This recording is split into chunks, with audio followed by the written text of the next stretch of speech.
Board exams में हिंदी के स्वव्रत लेखन लिखने को आता है। तो स्वव्रत लेखन क्या है? बहुत आसान टॉपिक है, आप मुश्किल से 5 मिनट में ही सीख सकते हो। तो स्वव्रत लेखन को कहते हैं बायोडेटा इंग्लिश में, रिज्यूमे और करिकुलम विटाए।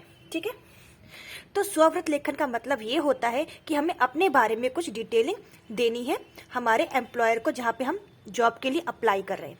स्वव्रत लेखन रिज्यूम आप सब जानते हो, जब आप पढ़ लिख जाओगे तो आप किसी जॉब के लिए अप्लाई करोगे तो आप अपना बायोडेटा लिखोगे, ऑब्वियसली इन इंग्लिश में लिखोगे।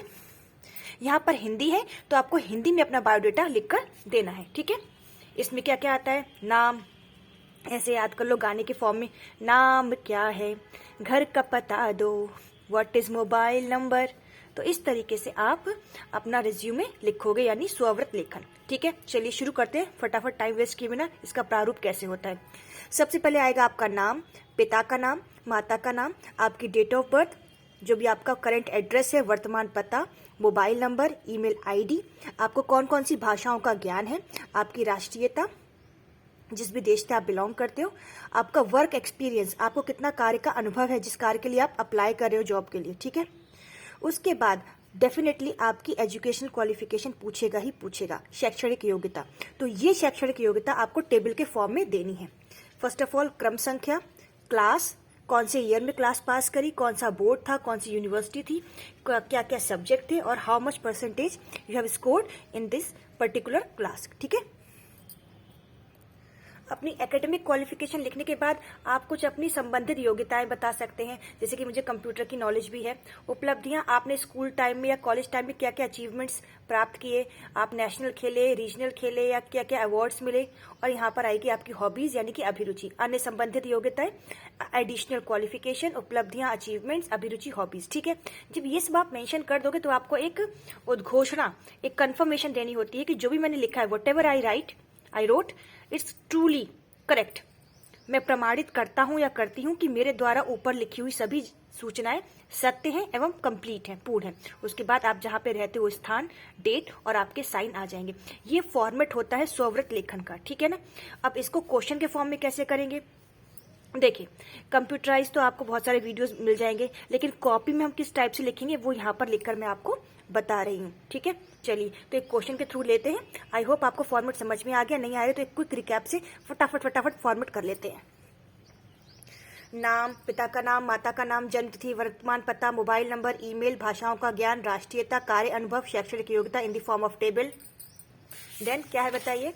अन्य संबंधित योग्यताएं, उपलब्धियां, अभिरुचि, एंड देन उद्घोषणा। ठीक है, चलिए अब एक क्वेश्चन देखते हैं। आप बीएड कर चुके हैं, आपको हिंदी अध्यापक पद के लिए आवेदन करना है। इसके लिए आप अपना एक संक्षिप्त स्वव्रत या बायोडेटा तैयार कीजिए। ये क्वेश्चन अगर आता है 5 मार्कर आएगा, तो आपको कैसे इसका आंसर करना है। कॉपी होगी आपकी बोर्ड की, तो इस तरीके से आप लिख सकते हैं। मेरा एक ही पेज में आ गया, आपका 2 पेज में भी आएगा, नो प्रॉब्लम। ठीक है, स्वव्रत लेखन। नाम, बोर्ड एग्जाम अगर आप दे रहे हैं तो अपना नाम मेंशन मत करिएगा, का खा गा या यही मेंशन करिएगा। नाम का खा गा, पिता का नाम आबासा, माता का नाम कुछ भी चा छा जा, जन्म तिथि कुछ भी बना लीजिएगा, वर्तमान पता, एनीथिंग एल्स जो आप लिखना चाहो वो लिख सकते हो, उससे कोई फर्क नहीं पड़ेगा। मोबाइल नंबर 5 नंबर डिजिट्स लिख दीजिएगा, 5 में XX लगा दीजिएगा। ईमेल आईडी अपने मन से बनाकर abc@gmail.com। जो भी लैंग्वेज का आपको नॉलेज है, Hindi, English, Sanskrit, what ever you can mention here. राष्ट्रीयता भारतीय। आपको कार्य का कितना अनुभव है, क्योंकि उस क्वेश्चन में आप किसके लिए अप्लाई कर रहे हो? एक टीचर के लिए अप्लाई कर रहे हो। किसकी? हिंदी की टीचर के लिए। तो आप लिखोगे विद्या भवन विद्यालय में 3 साल का मुझे ऑलरेडी अनुभव है। फिर शैक्षणिक योग्यता in the form of table 1 2 3 4 5। पहले आप 10th करोगे, 10वीं, फिर 12वीं, फिर ऑब्वियसली ग्रेजुएशन, बीएड, एमए। अब क्योंकि आपकी जॉब टीचर की है इसलिए आपने बीएड मेंशन करा। अगर आपकी जॉब किसी कंप्यूटर रिलेटेड या एमएनसी से रिलेटेड है, ठीक है, एमएनसी मतलब कि पता ही है, मल्टीनेशनल कंपनीज, तो आप वहां पर बीबीए, एमबीए और इंजीनियरिंग संबंधित है तो आप आईआईटी वट एवर उसी के अकॉर्डिंग अपनी योग्यता मेंशन करना। यहाँ पे टीचर की बात थी तो यहाँ पे 10th 12th ग्रेजुएशन, बीएड और एमए को दिखाया गया है। और ये बात भी ध्यान रखनी है कि 10वीं और 12वीं में 2 साल का गैप होना ही चाहिए। ठीक है ना, आप 10th अगर 2003 में करोगे तो ऑब्वियसली है 2004 में आपने 11th किया होगा, 2005 में आप 12वीं करोगे। ये बातें ध्यान रखना, ठीक है। तो वर्ष मेंशन कर दिया, जो बोर्ड है सीबीएसई, जो यूनिवर्सिटी है वो मेंशन कर दिया, आपके पास कौन कौन से विषय थे सारे मत करना, कोई 3 सब्जेक्ट मेंशन कर देना और कितनी परसेंटेज, ठीक है।